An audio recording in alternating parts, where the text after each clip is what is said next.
orange, maroon, yellow, blue, green, just like a carefree mix of contrasting colors that somehow just melt perfectly together.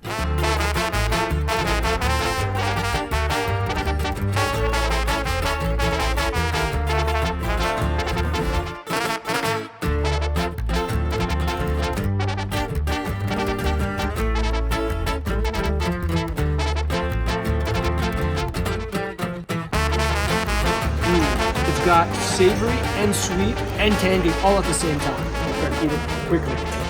Come by.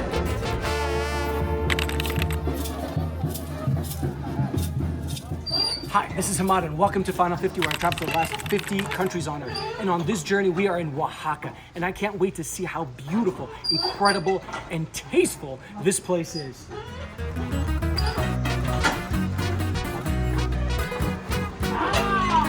When we were planning where to go in Mexico for a 4-day getaway, we were deciding between Puebla, Zihuatanejo, yes, that beach paradise from Shawshank Redemption, and Oaxaca. But in the end, we chose Oaxaca. Mostly because we heard so much about the food. But what we ended up discovering was a paradise, the kind of place you'd picture if you're dreaming of the perfect Mexico.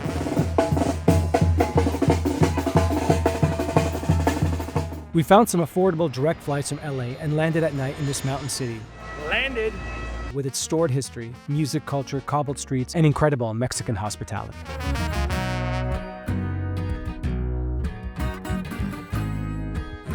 Cilantro, sí. Cebolla, sí. Y esto es el tomate verde. Truly the culinary capital of Mexico. Man, for our first meal of the day, I can't wait.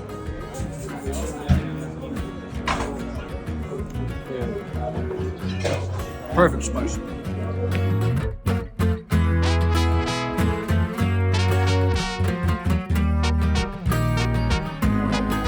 So even though this is an appetizer, we're eating it as a dessert. Banana, almonds, a little bit of vanilla sauce, and the mole, the interesting mole. There's so many different types. And this one actually has a little alcohol in it, maybe a little mezcal. And it's not that sweet. It tastes a little bit savory, like a little spicy. Amazing. Wow.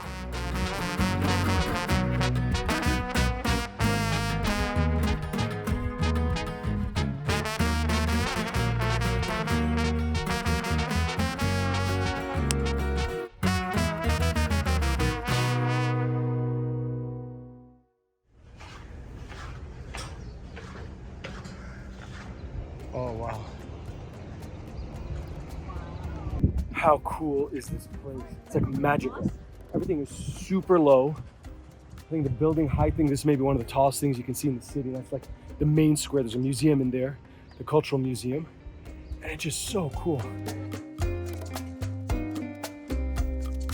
Now, the food in Oaxaca is just surreal. Yet I couldn't wrap my head around why it was so different from the rest of Mexico.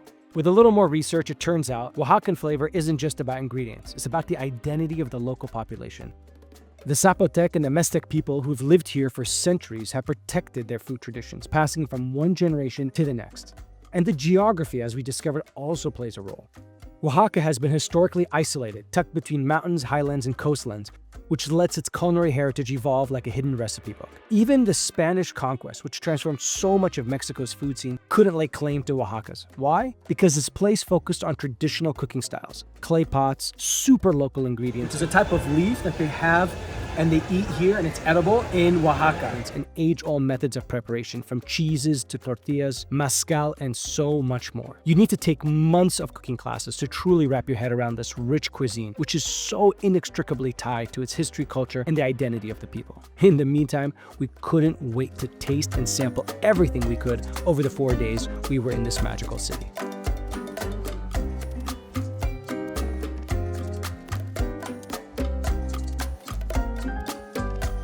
All right, so this is green mole, this is yellow mole, this is essentially chichole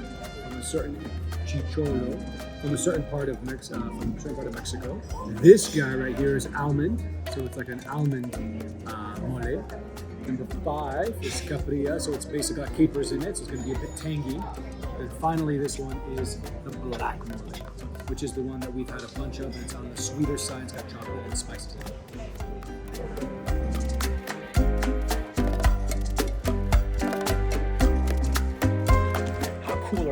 artisan streets. You can find them everywhere. Like honestly, I'm just walking by and then suddenly you just see a little alleyway, decide to walk in and boom. This is like a little artisan kind of community where they're selling all kinds of local stuff and local crafts. So cool.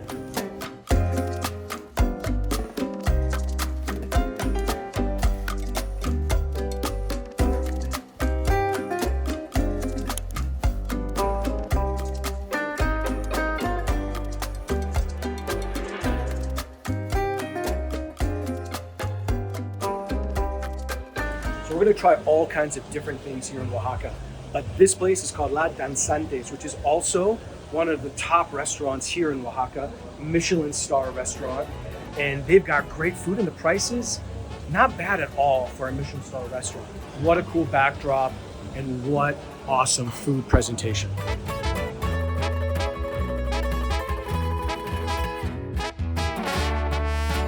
All right, I would literally try to wing it, but I've got to read this to you guys. So this is Oje Santo, which is a type of leaf that they have and they eat here, and it's edible in Oaxaca. And they put it with mole and all kinds of stuff. Then they have their certain type of cheese, which is also from Oaxaca, which you can kind of see right underneath there, that white cheese. The tomate, as well as this pepper sauce. I cannot wait to try it. Ooh, it's excellent. And then on this bad boy, you've got the shrimp, avocado, the little tomatoes, jicama right here, and then the sauce itself is like a mixed chili paste sauce, which I assume is going to be spicy. And it's served cold, and it's got savory and sweet and tangy all at the same time. Wow.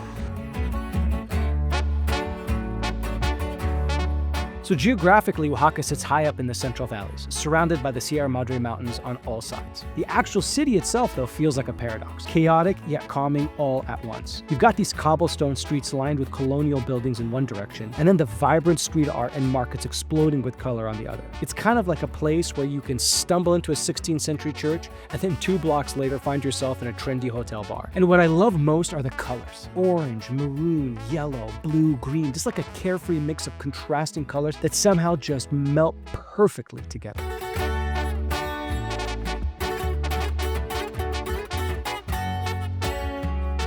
In between food stops, we made time to visit local art galleries and museums to learn more about the indigenous history and the creativity of the Oaxacan people.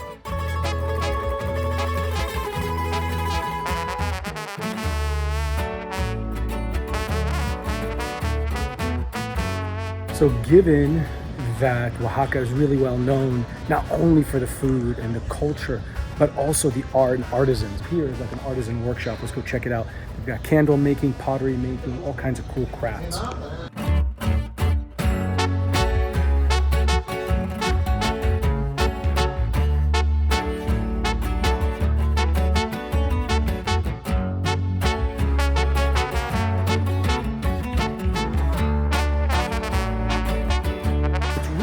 About these like public markets, these kind of like places where they gather everyone together, is that you learn so much about the place you're visiting in terms of the food they're eating, in terms of kind of what they love, what they wear, just such cool things. And this place is just awesome.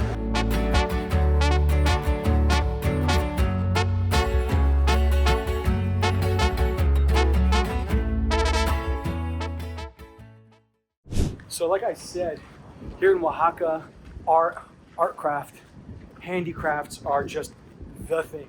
Big deal here. And what you see everywhere is just beautiful street art, like right here. This is kind of like a little bit north of the main part of Oaxaca City, or at least the main central area. And you can just see all this beautiful street art.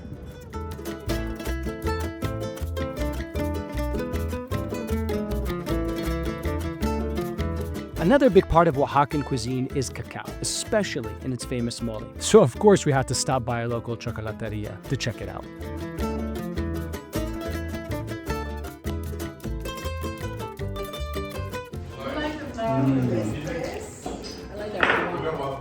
Oaxaqueño.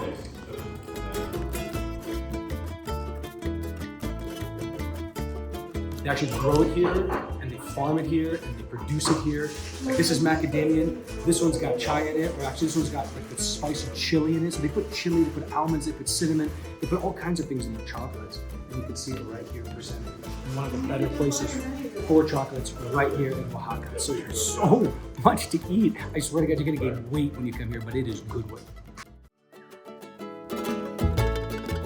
One afternoon, we got super lucky and stumbled into a wedding procession making its way through the city and ending in the main square. Oh, the music, the energy, the colors, traditional outfits, it was so infectious. Honestly, you couldn't help but smile and get swept up by the celebrations.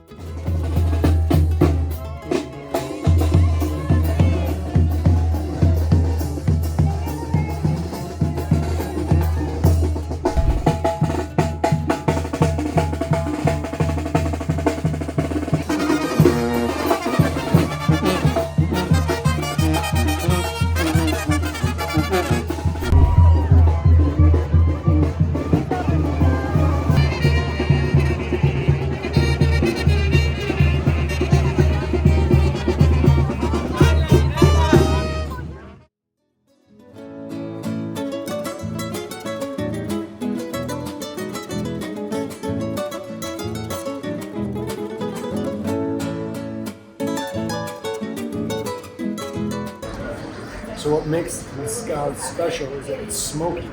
See? A little smokier than tequila.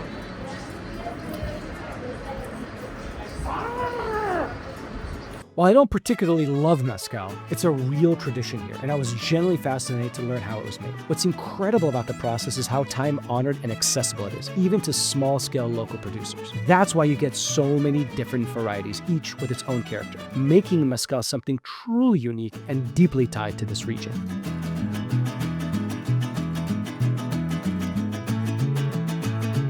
So this is actually how to make mezcal. We're right here in front of the whole field of the agave plant, right?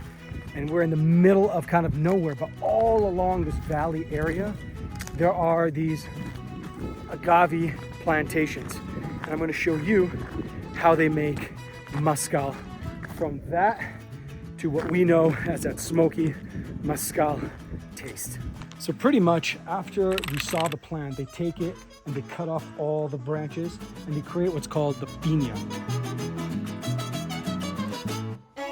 So once it's cooked, it basically becomes soft like this. So it's easier to actually extract the juices from it, right?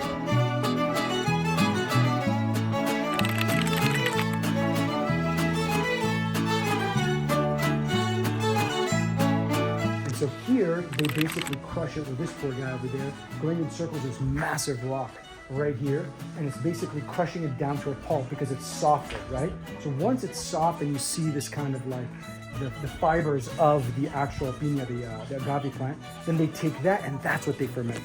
And this, as you can see, is kind of really rising up and fermented right here. And this can take anywhere from 10 to 15 days, really depending on the weather. So this basically is the fifth step, which is where they take the pulp and they put it through, you can see the fire there, and that's the first distillery, and it distills it here into this vat. It's hot in there. You can kind of taste it, it's kind of hot. And then the second part is a second distillery right here, and that is kind of almost the penultimate part of the whole process. And this is nicely fermented mezcal. One morning, we set out for Monte Alban, a stunning archaeological site just outside the city, perched way up into the valley. It was once the capital of the Zapotec civilization, dating back almost 2,500 years ago, making it one of the oldest urban centers in the Americas. The views alone were worth the trip, but walking through the ancient plazas and the pyramids were something else.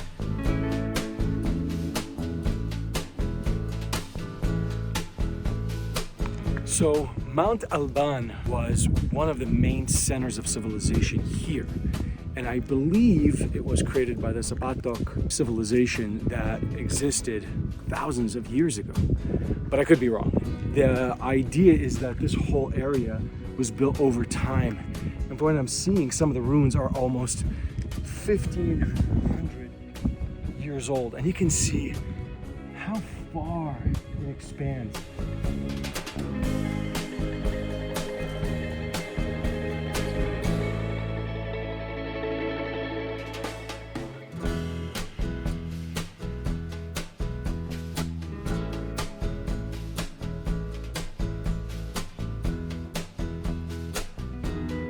On our last day, we decided to rent a car and venture even further out to the famous hot springs of Hierve el Agua, a remote natural site known for its mineral formations and like infinity pools perched way up into the cliffs. Now, what was crazy was the drive. For some reason, the GPS took us up this treacherous dirt mountain route, and it was definitely nerve-wracking. It felt like one wrong move and, well, we're done for. But once we arrived, it was all worth it. And the good news? Well, we found a much safer way to get back to Oaxaca.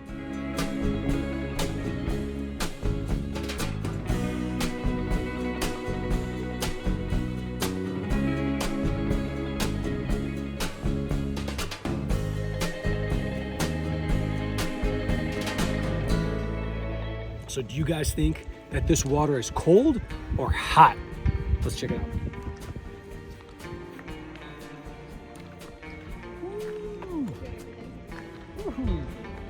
It is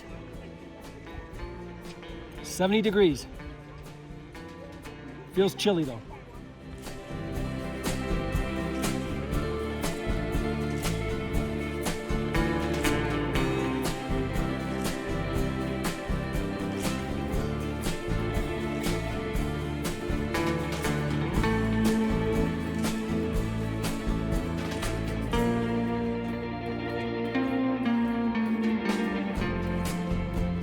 Oaxaca surprised us in all the best ways. What started off as a simple foodie escape turned into a trip through ancient ruins and vibrant street arts, bustling street markets and local festivities, sacred hot springs, and deeply rooted culinary traditions. In those 4 days alone, it truly felt like we sampled everything from mole to mezcal, to layudas to chapulines. Now, Oaxaca doesn't just feed you, it truly ignites all your 5 senses. So what more can you ask for? I know one thing for sure, Oaxaca hasta pronto.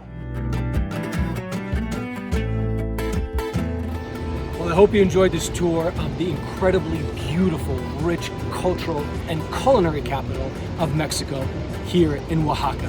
Have you ever been to Oaxaca before? If you have, please post in the comments below. I'd love to know what you've experienced and what you've done when you came to visit so I can do the same next time I come, because I am for sure coming back to Oaxaca. In the meantime, thank you for watching. Stay curious, and I look forward to seeing you on my next journey. Dicen que en la fiesta la cuna ha de cantar para que pague su banda una pasión de soledad, para que pague su banda una pasión de soledad.